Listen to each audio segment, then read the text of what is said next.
So, the topic is India and Global South. So, here look into this figure.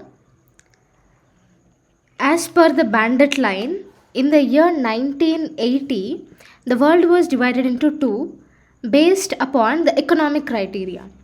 In this figure, you can see that the world is divided into rich north and the poor south.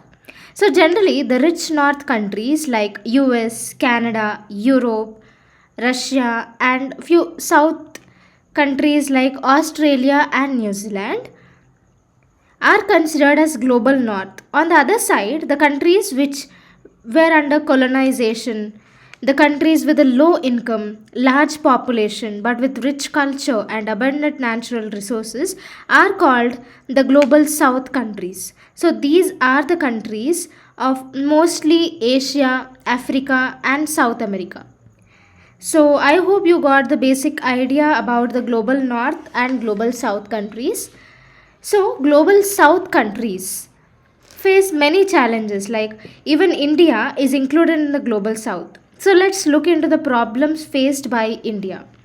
So, our problems are, see, our petroleum prices has gone up, our domestic cylinder prices has gone up. At international level, our currency value was also depreciated and still depreciating, and the food oil prices has gone up. We became largest population in the world, yet unemployment has increased and we lack the technology to efficiently use our natural resources. So all these are the major problems which are not only faced by India, but the same is applicable to all the global south countries. Sri Lanka, which has undergone food, financial and political crisis, is one of the example of the challenges faced by the global south. So India has become president of G20 in the year 2022 in December month, and on January 2023 India has hosted the special virtual summit called the Voice of the Global South Summit.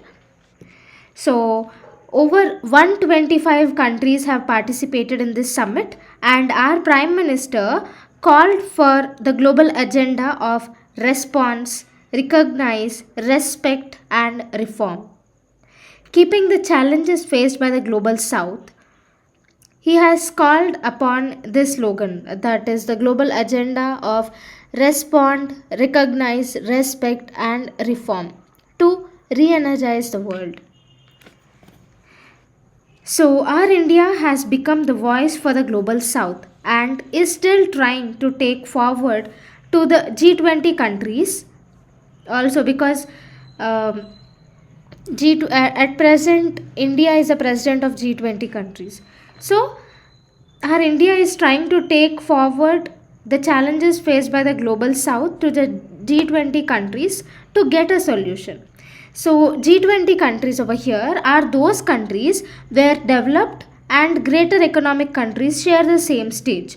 So, rise in oil prices, petroleum prices, food crisis in some countries, and currency depreciation, all these are the problems due to the impact of the developed nations, especially due to the Russia Ukraine war.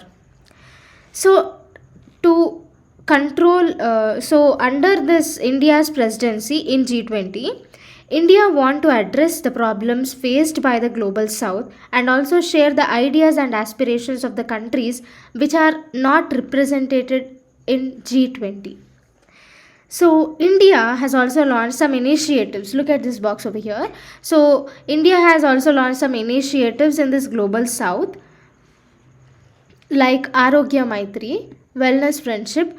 So under this, essential medical supplies are provided to the developing countries which are affected by the natural disasters. And next is Global South Center of Excellence.